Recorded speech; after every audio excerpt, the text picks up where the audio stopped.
രണ്ട് മക്കബായർ അധ്യായം 12. യൂദാസിന്റെ പ്രതികാരം.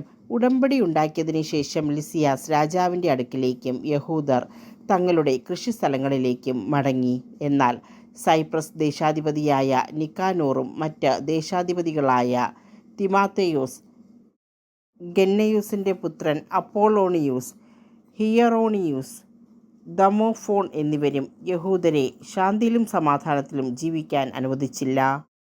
ജോപ്പായിൽ നിന്നുള്ള ചിലർ ഇങ്ങനെ ഒരു നീചകൃത്യം ചെയ്തു.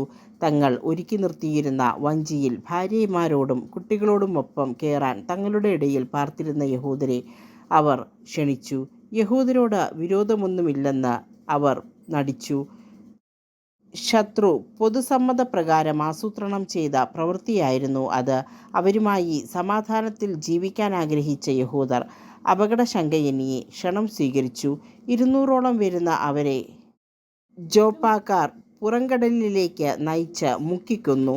തൻ്റെ നാട്ടുകാരോട് ചെയ്ത ഈ ക്രൂരതയെപ്പറ്റി കേട്ട യൂദാസ് സൈന്യത്തിന് നിർദ്ദേശം നൽകി.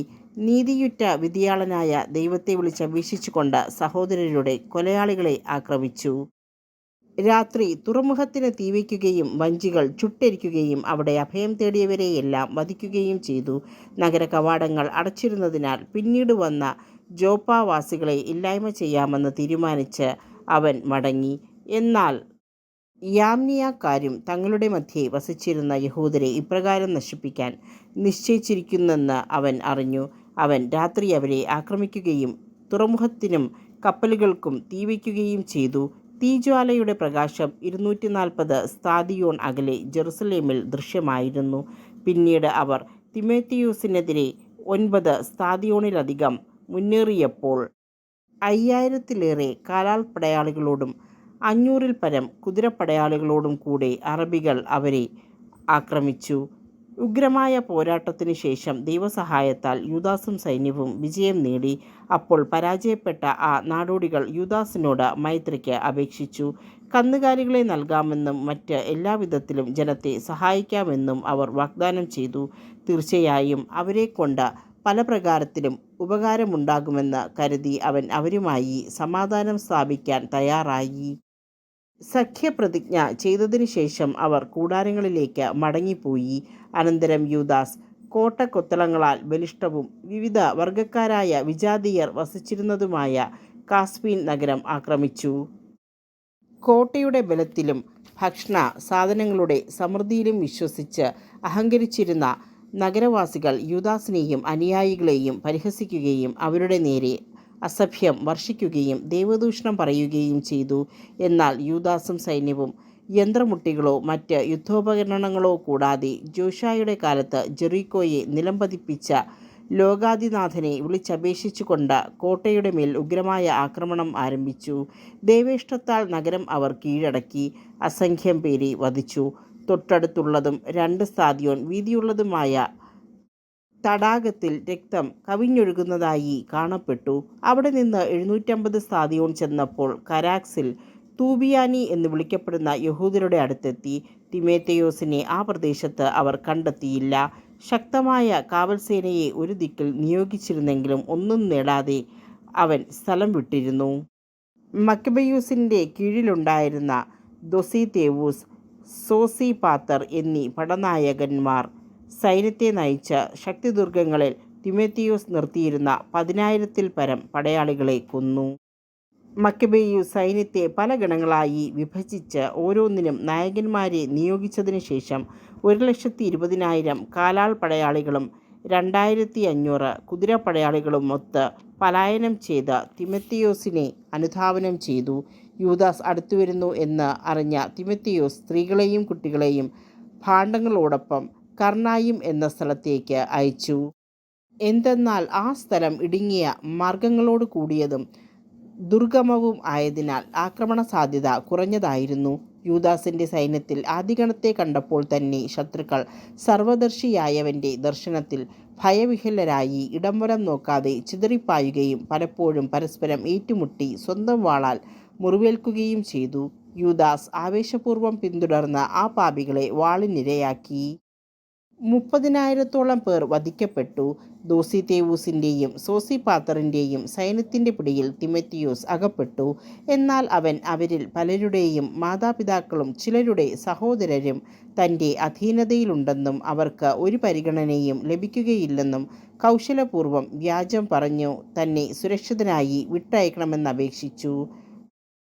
തങ്ങളുടെ സഹോദരരെ സുരക്ഷിതമായി തിരിച്ചേൽപ്പിക്കാമെന്ന് തിമോത്തിയോസ് ഉറപ്പുകൊടുത്തതിനാൽ അവരുടെ രക്ഷയെ ഓർത്ത് അവനെ അവർ വിട്ടയച്ചു. അനന്തരം യൂദാസ് കർണായിമിനും അതർഗാത്തീസ് ക്ഷേത്രത്തിനുമെതിരെ പട നയിച്ച് 25,000 പേരെ വധിച്ചു. ഇവരെ നശിപ്പിച്ചതിന് ശേഷം അവൻ വിവിധ വർഗക്കാരായ ആളുകളോടുകൂടെ ലിസിയാസ് പാർത്തിരുന്ന സുരക്ഷിത നഗരമായ എഫ്രോണിന് എതിരെ നീങ്ങി. കോട്ടയുടെ രക്ഷയ്ക്ക് നിലകൊണ്ടിരുന്ന ധീരരായ യുവാക്കൾ ശക്തമായി എതിർത്തു. അവിടെ യുദ്ധോപകരണങ്ങളും ചുഴറ്റുചക്രങ്ങളും ധാരാളമായി ശേഖരിച്ചു വച്ചിരുന്നു. എന്നാൽ യഹൂദർ ശത്രുബലം തകർക്കുന്ന സർവശക്തനെ വിളിച്ചപേക്ഷിച്ച് നഗരം കീഴടക്കി. അവിടെയുണ്ടായിരുന്നവരിൽ 25,000-ഓളം പേരെ വധിച്ചു.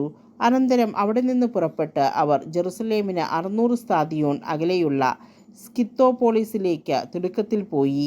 അവിടെ താമസിച്ചിരുന്ന യഹൂദർ സ്കിത്തോപോളിസിലെ ജനങ്ങൾ തങ്ങളോട് കാണിച്ച സന്മനസ്സിനും കഷ്ടകാലങ്ങളിൽ തങ്ങൾക്ക് നൽകിയ പരിചരണത്തിനും സാക്ഷ്യം നൽകി. അതിനാൽ അവർക്ക് നന്ദി പ്രകാശിപ്പിക്കുകയും ഭാവിയിലും തങ്ങളുടെ വംശത്തോട് സന്മനസ് കാണിക്കണമെന്ന് അഭ്യർത്ഥിക്കുകയും ചെയ്തതിനു ശേഷം ആഴ്ചകളുടെ തിരുനാൾ ആസന്നമായിരുന്നതിനാൽ ജെറുസലേമിലേക്ക് അവർ മടങ്ങി. പന്തക്കോസ്ത തിരുനാൾ കഴിഞ്ഞ് അതിവേഗം അവർ ഇദുമിയായുടെ അധിപതിയായ ഗോർജിയാസിനെതിരെ നീങ്ങി. അവൻ 3000 കാലാൾ പടയാളികളോടും 400 കുതിരപ്പടയാളികളോടുമൊത്ത് അവർക്കെതിരെ വന്നു. ആ ഏറ്റുമുട്ടലിൽ ഏതാനും യഹൂദർ നിലം പതിച്ചു. അപ്പോൾ വെക്കനോറിൻ്റെ അനുയായിയും ബലിഷ്ഠനുമായ ദോസിത്തേവൂസ് അശ്വാരൂഢനായി വന്ന് ഗോർജിയാസിനെ കടന്നു പിടിച്ചു. ആ ശപിക്കപ്പെട്ടവനെ ജീവനോടെ സൂക്ഷിക്കണമെന്ന് ആഗ്രഹിച്ച് അവൻ്റെ മേലങ്കിയിൽ പിടിച്ച് വലിച്ചിഴച്ചു. അപ്പോൾ ത്രാസിയാക്കാരനായ ഒരു കുതിരപ്പടയാളി ചാടി വീണ ദോസിത്തേവൂസിൻ്റെ കരം ഛേദിച്ചു കളഞ്ഞു. ഗോർജിയാസ് രക്ഷപ്പെട്ട് മരീസായിലെത്തി. എസ്ദ്രീസും കൂട്ടരും വളരെ നേരം പോരാടി. ക്ഷീണിച്ചപ്പോൾ കർത്താവാണ് തങ്ങളുടെ സഹായകനും യുദ്ധനായകനുമെന്ന് തെളിയിക്കാൻ യൂദാസ് അവിടുത്തെ വിളിച്ചപേക്ഷിച്ചു. അനന്തരം അവൻ പിതാക്കന്മാരുടെ ഭാഷയിൽ കീർത്തനങ്ങൾ ആലപിച്ചു. പോർവിളി നടത്തിക്കൊണ്ട് അപ്രതീക്ഷിതമായ സ്ഥലത്ത് ഗോർജിയാസിൻ്റെ സേനയെ ആക്രമിച്ച് അവരെ തുരത്തി. മരിച്ചവർക്ക് വേണ്ടി ബലി. യൂദാസ് തൻ്റെ സൈന്യത്തെ വിളിച്ചുകൂട്ടി അദുല്ലാം നഗരത്തിലേക്ക് പോയി. 7-ാം ദിവസം സമീപിച്ചിരുന്നതിനാൽ അവർ മുറപ്രകാരം തങ്ങളെ തന്നെ ശുദ്ധീകരിച്ച് സാബത്ത് ആചരിച്ചു. യുദ്ധത്തിൽ മൃതിയടഞ്ഞവരെ പിതൃകുടീരങ്ങളിൽ അടക്കം ചെയ്യുക ആവശ്യമായിരുന്നതിനാൽ യൂദാസും അനുയായികളും പിറ്റേന്ന് തന്നെ ജഡങ്ങൾ എടുത്തുകൊണ്ടുവരാൻ പുറപ്പെട്ടു. അവർ മൃതദേഹങ്ങളുടെ കുപ്പായങ്ങൾക്കിടയിൽ യാമ്നിയായിലെ വിഗ്രഹങ്ങളുടെ ചിഹ്നം ആലേഖനം ചെയ്ത തകിടുകൾ കണ്ടു. യഹൂദർക്ക് ഇത് ധരിക്കുക നിഷിദ്ധമായിരുന്നു.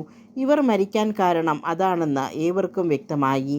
നീതിമാനായ വിധിയാളനും നിഗൂഢമായവയെ വെളിപ്പെടുത്തുന്നവനുമായ കർത്താവിൻ്റെ മാർഗങ്ങളെ അവർ വാഴ്ത്തി.